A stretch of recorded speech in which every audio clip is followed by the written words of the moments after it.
Hey everybody, what's up? My name is Carlos Alton and you read the description correctly. This is going to be my story about how I was able to get a house at 22 without a job history and without a job at that time. But before I start on that, this is not clickbait, before I start on that, I want everybody to know that this is my first YouTube video. And basically this is going to be a testimony on how I was able to get a home at 22. And so I'm going to give a little bit about me. So basically, I was able to get a house at 22, and the short and simple version, because of favor, vision, and persistency. I'm going to go there. And so those are the three things: favor, vision, persistency. And so about 3 years back, I initially wrote down in a journal that I wanted a house before I was 23. Mind you, I was in college, I had no job, and I didn't even know where I was going to be. But I wrote that I wanted a house by 23. And so essentially, I wrote the vision down, I made it plain, and I literally ran with it. So the house story was not all cut in, in clear, thin air. I began to work on my credit history. That's the first thing that I began to do. And so I saw the vision, I began to work on my credit history. And what I did was I got a credit card. And I basically began to buy like small purchases. I started with an Old Navy credit card. And then I began to get like little shirts and stuff, and like for $30 maybe every month, and I'll pay the whole $30 off. And I would do that. I did like for like a few months, and I noticed that my credit actually started to build, because before that I didn't have any credit because I was in school, so all I had was student loans, but I didn't have to pay those yet. And so the first thing is credit. Well, the first thing was the vision. I wrote the vision down. The second thing was that I began to act on the vision, which was that I knew that I need to get my credit score up. And so if you don't have a credit, any credit history, you can go ahead and get a credit card, get it from somewhere that you do not shop a lot. And begin to just take like $30 and pay that off, and consistently do it like for months. And then you're gonna end up like building up your credit to like a pretty decent score. And so from there, I got a job. So I'm currently a teacher. I'm an English teacher. I'm also a writer, but I do English teaching as my, 9-to-5 job. And so I'm a part of this organization called Teach for America, which believes in the equality in educational equality, and believes that one day every child will be able to have an equitable education in America. And so we're bridging the gap, the educational gap in America between, privilege and those who are not privileged, which tends to be minorities. And so I found that job, which was a process because I went to school for theater. But I found that I had a passion in teaching, because I realized how education helped me a lot. And so I came from, in my family, initially didn't come from like a privileged background, most of my family, but I had people help me along the way from, another side of my family. That's another story. And so essentially education was able to help me.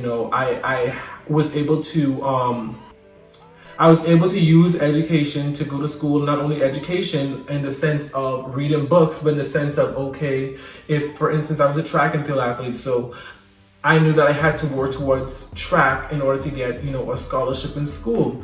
I had good advice, and that's education. Knowledge is more than just what's in the books. And, teachers, we have to give, our students more than what's in the books. But I got the job with Teach for America, and that summer we did summer training. And during that time, I went on faith. Mind you, I'm originally not even from this country. I didn't live in this country for most of my life. But I began to go on faith, and I knew that I had this vision for this home. And I would tell people, I was like, yo, I'm going to get a home. Like, I don't want to get an apartment. I'm going to get a home.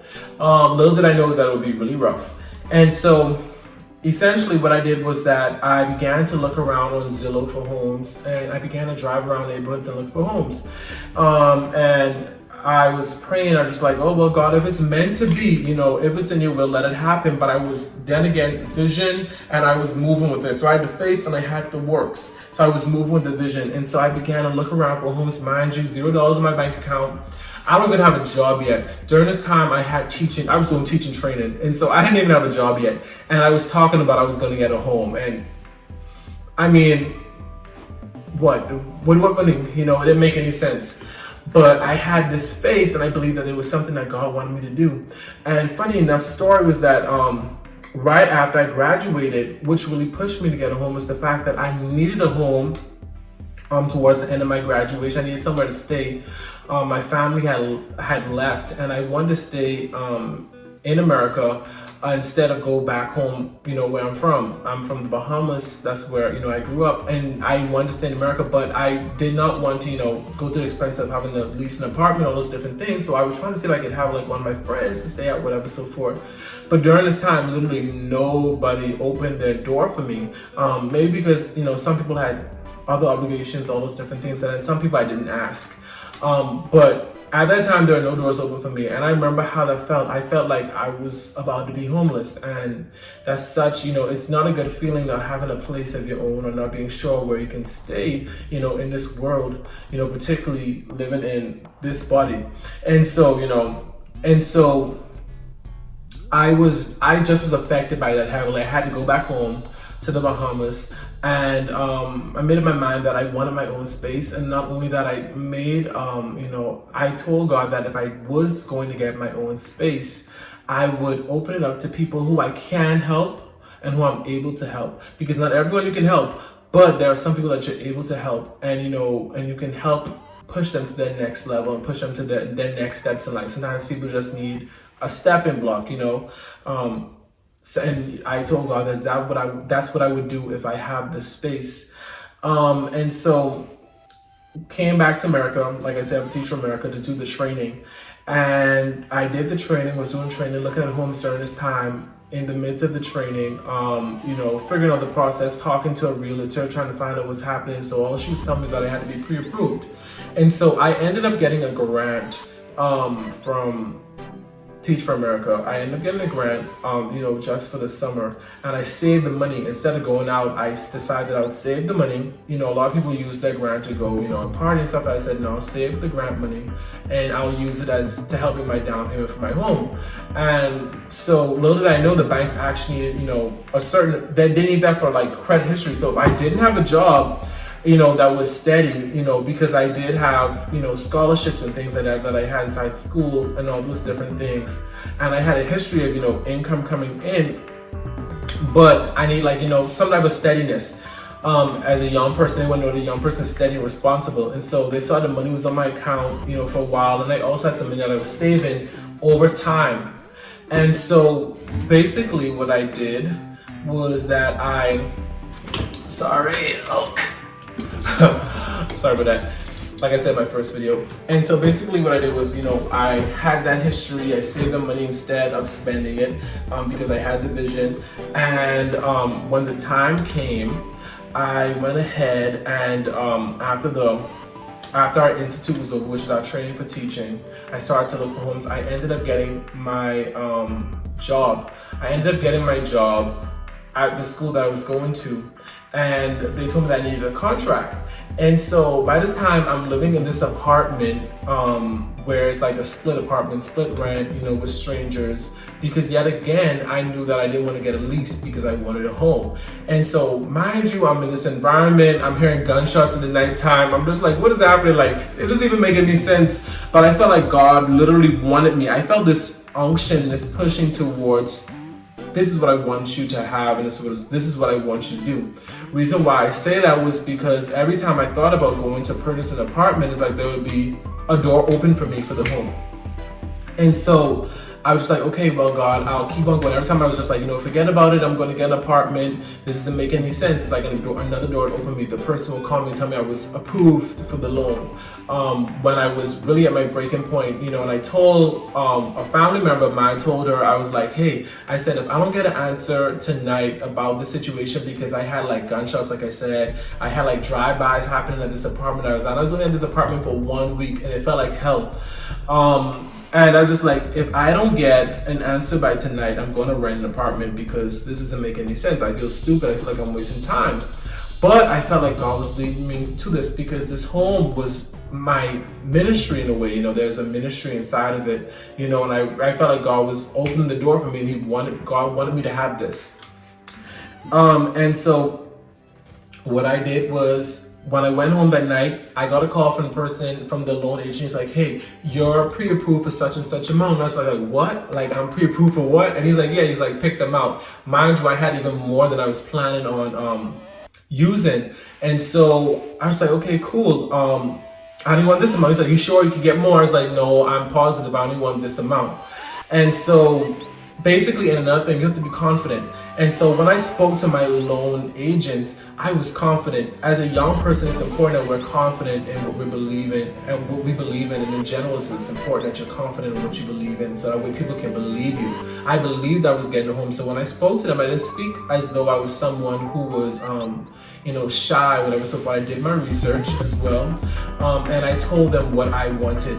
And so I did a lot of home visits with multiple homes all over the state where I live in. And real estate agents would be like, hey, I want you to go, this is the home for you. And I'd be like, no, it's not. Like, I don't want to be in a condo. I wanted a house. They'd be like, hey, but you're not going to find anything in this price range for what you want. It's going to be, broke down and all those different things. And I was like, no, I know what I want and I know what is foreseeable for my future, because at the end of the day, I want to be able to do other things. I don't want to be bogged down by, I don't want to be bogged down by this whole thing either. I have other goals. So knowing my goals, I know my limitations. And so they were like, okay, cool, whatever, so what, you believe so. And lo and behold, I kept on looking. I didn't become impatient. If it didn't happen, it didn't happen. But I knew that God was on my side. And I knew that I was pushing. I was putting up the initiative. And so if it didn't happen, it wouldn't be in my account. If it didn't happen, it just wasn't meant to be. And so I went ahead and got pre-approved, and I began to look for housing grants for first-time home buyers. That's another thing. First-time home buyers, housing assistance. I looked up online for that. A realtor friend of mine, she told me about one that was helping like teachers, people who do service industries like firefighters, all those different things like that. There's a housing grant that you can get for that. And so I applied, and I actually got the grant. The funny thing is this. The realtor, I told my realtor, I said, hey, I'm trying to get this grant. And he was just like, oh, you shouldn't get this grant because it makes your loan look funny and all those different things like that. Yet again, you have to know what you want. I was literally this man was trying to cause me to use pride, have pride in myself, to miss out on the $15,000 down payment assistance that I did not have to pay back.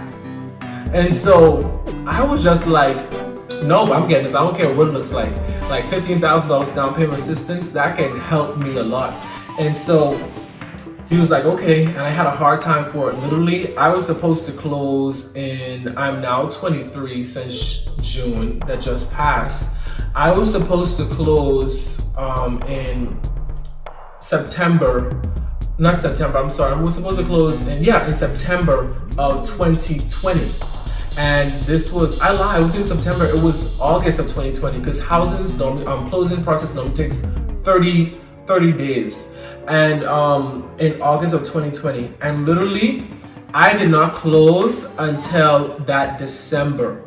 Mind you, I had in closing process, they're gonna close a deal. If you don't close within 30 days, the person who you went in contract with has the right to literally nullify that and be like, no, I'm gonna look for my different options. This homeowner, who was the homeowner of this house, they literally gave me leniency for over August, September, October, November, 4 months. 4 months. And that, I believe that was strongly because I was obedient to God. I literally made my promise to God of what was going to happen. There was a time when I had friends who literally was going through a tough spot, and I had people who weren't even like that close to me, but I felt led to help them, and I had them like stay in the spot during this time, during the closing period. And I believe God opened the door because it's literally 4 months. 4 months. No closing takes more than 2 months the most. It was 4 months. And so let me go even before that to how I ended up finding this house. So I found this house driving. After I got my job, I literally went looking around the neighborhood, or near the neighborhood for where my job was. And I somehow ended up spiraling all the way down to this house. I was talking to my aunt on the phone. I was telling her how, I'm thinking we're getting home and stuff. And she said, that's great. She thinks it's a good idea. And literally when I started talking to her, I saw a for sale sign on this house. This was the first house I saw after I got my contract for my job. I saw the house. I was like, okay, it looks cool, whatever, so forth and stuff like that. And then I went in the driveway and I was just like, nah, this give me the ta-da feeling, whatever, so forth. When you expect to go, and I was just like, this is it. And it didn't give me that feeling, so I was like, I don't think this is it, right? And so when I went inside and I looked inside, I was like, oh wait, no, this is kind of dope. And then I went to like the back of the house. I was like, yo, this is exactly what I wanted. Everything that I specified, that I wrote down that I wanted. I wanted a yard. I wanted, a space, all those different things, the amount of rooms that I wanted, everything. It was that. And I was just like, wow. But the price wasn't in my price range. And so I called a guy and he was like, hey, yeah, I'm not negotiating the price. This is the cheapest it's going to go because the house is worth more. And I said, okay, cool. I let it go. Began to dream about the house the next night. And then I just like trying to let it go, and I tried to look for different places. But then my heart just kept on going back to this house. And my realtor was showing me different places too. So essentially, I told my realtor, I was like, hey, I think I found my house. This is by day 5 inside the crazy house, the crazy apartment where I was at, where the gunshots was happening. And somebody was screaming like, some crazy thing like next door to me. Like they were shouting in the middle of the night, like around 12 a.m. This guy would literally shout, stop! Or something like that in the middle of the night. And I was like, what the hell is happening over there? But I told my realtor, I said, hey, I remember the final night before I moved into this house, I told my realtor, I said, hey, we need to go check out the place. So Mina went and checked out the home. And she told me that night, because I was like, I'm done. Like tomorrow I'm moving out of this place. I can't take it no more. And my realtor was so kind. She told me that I could stay by her until I got the housing situation sorted out. I love you. I wish I could find her. If she has a link, I'm going to put a link down in the bottom of this video for anybody who's in the Georgia area for you guys to be referred to her. I'm going to ask her for a link to put it down there. But she was like, she is so kind. She gave me advice on the housing. She really took time with me. Mind you, like I said, this is a 7 to 8 month process. And she literally was with me that whole time, patiently, like looking at houses with me. I didn't give her no money this time, all these different things. That this was a genuine like realtor who wanted a young person to have something, and so particularly a young person of color in my case to have something. And so we connected like that. I saw that she really cared. It's important to have people around you. I don't even care what it is, especially a big decision like a home, that cares about you. And she didn't know me from a can of paint yet. She still had that natural care. When you're doing sales, it's important to care about your clients. And so we went to the house. We went inside the house. She was like, well, dang, this is worth like more than what he's even charging. And I was just like, yeah, you're right. So, and so I was just like crickets, like, well, I guess I gotta go to the apartment. But I said no. I was like, nope, I'm not going to the apartment. This is it. We began to walk around the yard and I felt a peace come over me. And in the Bible, it says that the Holy Spirit brings peace, that God brings peace. He said, if I've been you have perfect peace.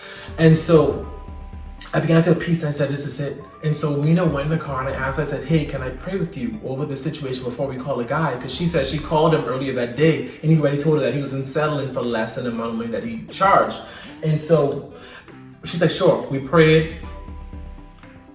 And I asked God, for for it to be work out whatever God's will is at the end of the day, because I still felt like a house was a big decision even for me. I didn't even know if I was willing or able to handle it, but I knew that I was being pushed towards this direction, and this is the flow of my life.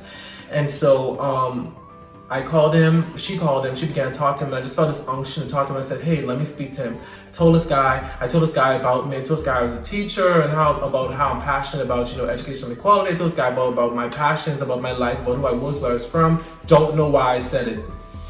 Literally don't know why. I was just like spilling out. I don't know what I was trying to do, but I told him, I said, hey, I love this house, which I did. And I said, I'm going to appreciate this home. I don't know why I said all these different things. It just flowed out of my mouth. And so he was like, you know what y'all want to pay? The guy asked what we wanted to pay. I chose the price to pay for the house. And I chose the price that I thought that I could have, paid. And so he's like, okay, cool. And then remember, I'm in the crazy apartment. Closing process takes 30 days, sometimes 60. And so he was like, okay, well, you need a place to stay, right? He said, for right now, because she told him, maybe I can rent the house until it's time for me to move in. He was like, okay, how about you stay there? The house is empty. There's nothing there. He already moved wherever he had to go. I was like, what? You serious? And this dude didn't even charge me rent for the 4 months I was there because I put my trust in God. And so, like I said, the 4 months happened. My realtors, like I said, the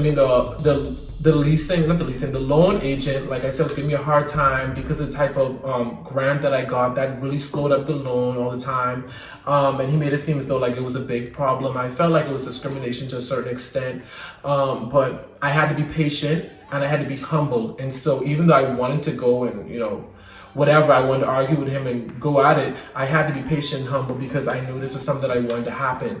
And so, I had to go to the head of the company one time and tell him I felt like I was being discriminated against, all these different things. And then I had to go back and talk to him. And we had an argument the very last time. And I said, you know what? It makes no sense, this argument. What do I have to do to get this done? And from that point on, like I said, 5 months later, I was able to be in my own home at 22. Literally, I found this home a month after my birthday. And it's almost a month after my birthday now. And it's gonna be my 1 year anniversary. And God told me to share this story to someone to encourage them. And also, I want to give you all steps. I hope you can, take down notes maybe on steps if you want to get a home or just in general anything in life. Write that thing down. Write the vision down and make it plain. That's in the book of Habakkuk, chapter 2. And so write that vision down and make that plain. And that you can run when you read it. And this was a testament truly of that. I mean, it was hard. Like I said, I was sleeping on an airbed for like 5 months. And mind you, like I said, I didn't have a job. I legit didn't have a job. I got a job after I got pre-approved for the loan, all those different things like that. But I was confident and I had a plan, and I believe they saw that. And then on top of that, I began to save and I made provisions before that. And I did my research. If you have any questions, anything, put it down in the comments below. This is my first YouTube video, but for years I've been led to start a YouTube channel, and so I want to release more videos like this about different things and different stories and collaborate with people. Y'all let me know how the YouTube thing, works. But I appreciate you all, whoever watches this video, and stay encouraged, be blessed. And I want to get into more details. So if you have any even video suggestions for me, put down in the bottom. And stay encouraged. Everyone stay encouraged, because sometimes you can feel like you're not worthy, or you're less than, but you have to believe that God placed something inside of you that's special for you, and you have to utilize that thing for you. And to find out what that is for yourself, but it's gonna once you ask, it's gonna become evident. Ask God, it's gonna become evident. You're gonna get signs, like how I got signs through this particular process and many other processes. This is just one testimony of many. But if you have any video suggestions, please let me know. I hope this video was not too long, and I hope you guys enjoyed it. Let me know, some of the great YouTube tips. This is how I got a house at 22. Peace.